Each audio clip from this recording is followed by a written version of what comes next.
banyak trader itu ya, karena harganya lagi naik, dia mau nge-buy takut, udah ketinggian katanya. Akhirnya dia nge-sell. Dan saya heran ya teman-teman, udah banyak sekali kasus kejadian kayak gitu ya. Merasa gold itu sudah terlalu tinggi, lalu dengan sell di atas, jebol juga, di bawah lari terus sampai ke atas. Ya mungkin sekali dua kali Anda nge-sell, set, ambil dikit-dikit profit, ya Anda nge-sell, ambil dikit-dikit profit. Tapi satu titik itu seperti bom waktu ya teman-teman, ketika dia benar-benar trending dan nggak balik-balik lagi, itu habis.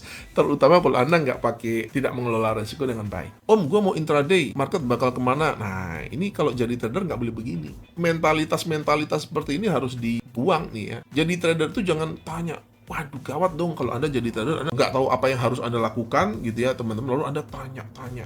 Saya di sini cuman untuk sharing aja ya. Saya di sini cuman untuk kalau Anda mau tanya, Anda boleh tanya apa yang nggak bisa tanya. Tapi sebagai trader itu nggak boleh Anda, om ini harga mau kemana nih kira-kira. Nggak boleh ya. Oleh karena itu, belajar itu langsung Anda bikin trading rules. Saya di sini untuk mengajarkan trading itu apa? Ya udah, buat trading rules, buat trading plan. Nah, Anda harus bisa buat trading rules dan trading plan itu. Kalau Anda nggak bisa buat trading rules, belum ya, kalau Anda belum bisa buat trading rules dan belum punya trading rules, ya, jangan trading. Jangan trading. Trading itu bisnis. Bisnis itu harus dipikirkan, ada desainnya gitu loh. Kita mau ngapain nih? Ya, kalau kita nggak tahu mau ngapain, Pak, gimana nih hari ini? Bakal naik atau bakal turun?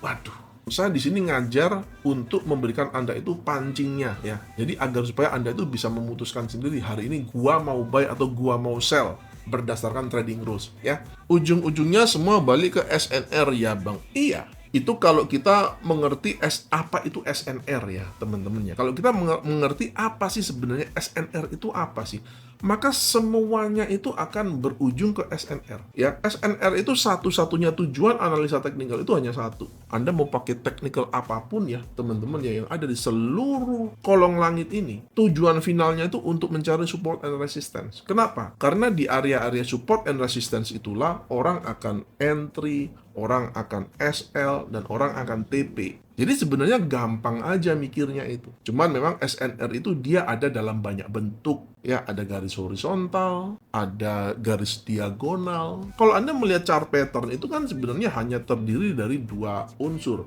garis horizontal dan garis diagonal. Ya, kecuali kalau yang ada kayak rounding bottom itu kan ada kurva ya teman-teman ya. Ya, ada tiga lah, ada horizontal, ada diagonal, dan ada kurva. Kalau pakai indikator, apakah SND and SNR tidak dibutuhkan lagi? Enggak. Ini sebenarnya berasal dari sebuah konsep yang keliru. Analisa teknikal tuh semuanya SNR. Kalau kita bicara soal overlay, begini ya teman-teman ya, begini saya akan jelaskan begini ya teman-teman ya. Indikator itu kan secara umum dia dibagi jadi dua nih. Indikator itu kategori besarnya ada yang overlay, ada yang osilator. Nah, maksudnya apa yang overlay? Overlay ini yang dia dipasang di chartnya. Ya, contohnya itu moving average. Nah, ini namanya overlay ini, moving average ini.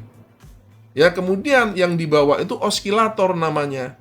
Contohnya apa? Contohnya RSI, stokastik, dan lain sebagainya.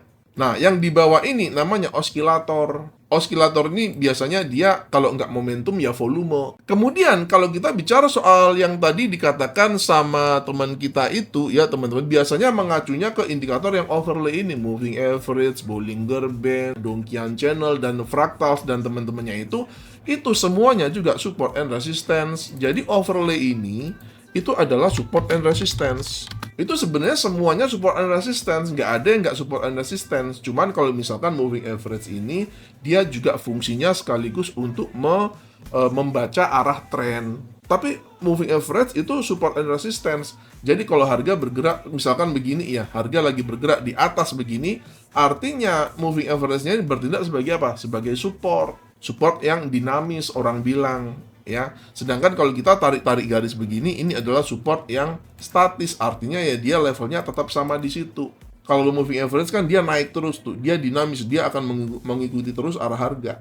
Jadi ini supaya istilahnya kita nggak bingung ya. Analisa teknikal itu soal support and resistance. Ya, bahkan kalau kita bicara osilator yang di bawah ini ya teman-teman ya, itu masih ada bau-bau support and resistance-nya juga. Misalkan kalau pendekatan ini ya mean reversion ya atau kontrarian gitu ya. Orang kan biasa bilang oh ini overbought, overbought kan biasanya orang nge-sell. Artinya apa? Ini sebenarnya in some ways diartikan sebagai resistance juga. Oh dia udah ada di overbought nih. Gua mau nge-sell dong. Artinya apa? Sebenarnya itu adalah pola pikir bahwa ini adalah resistance, bahwa kita harus sell di resistance-nya gitu. Ya, jadi semuanya itu sebenarnya soal support and resistance. Ya, yang di bawah ini support, yang oversold-nya ini support. Ya, jadi seperti itu. Ya orang sekarang membedakan lah antara supply and demand and support and resistance. Cuman buat saya itu sama saja. Ya, SND adalah support and resistance. Pengertiannya, pemahamannya, penghayatannya itu sebenarnya penghayatan support and resistance. Aku SL 20 pip, TP 100 pip Pak, kena SL mulu. Ya pasti. Kan saya udah sering ngomong ya. Kalau Anda SL-nya itu 20 pip, kemudian TP-nya itu 100 pip, artinya RR Anda itu 1/5. Winning rate Anda itu pasti super rendah, artinya Anda pasti sering kena SL melulu. Ya, teman-teman ya. 20 pip itu kalau di gold aja nih misalkan ya, itu seuprit banget itu. Secara ilmu probabilitas juga, ya harga otomatis akan kena yang 20 pips dulu dibanding yang kena 100 pip dulu kan. Kan lebih susah ya teman-teman, kecuali kalau Anda mungkin trading di di instrumen-instrumen yang 20 pip adalah 2 ATR-nya, it's okay ya teman-teman. Oleh karena itu saya selalu ngomong, trader itu harus paham yang namanya volatilitas. Misalkan ya, Anda SL-nya 20 pip, tapi memang 20 pip itu udah nilainya 2 ATR. It's okay, nggak apa-apa. Artinya apa? TP Anda 5 ATR kan? Nggak apa-apa kalau begitu. Tapi masalahnya kalau SL 20 pip itu nggak sampai 1 R pun nggak nyampe, ya pasti Anda akan sering kena jilat. Oleh karena itu ya teman-teman trader itu perlu mengerti volatilitas. Ini penting banget, nggak pernah dibahas orang gitu loh. Ya teman, volatilitas itu selalu berubah.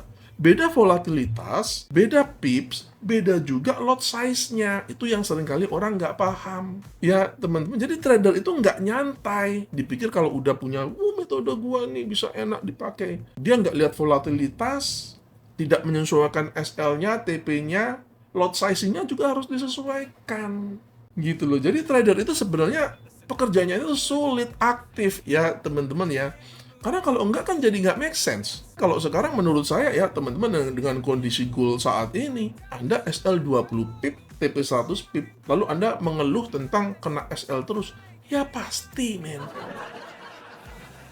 Karena Anda tidak menghitung volatilitasnya. Saya ajarin untuk melihat volatilitas ya. Kita ke daily supaya kalian paham ya teman-teman ya. Jadi Anda pakai ATR. Tadi kan saya udah tunjukin, nggak apa-apa lah. Saya tunjukin yang di daily agar supaya kalian punya clue gitu ya teman-teman.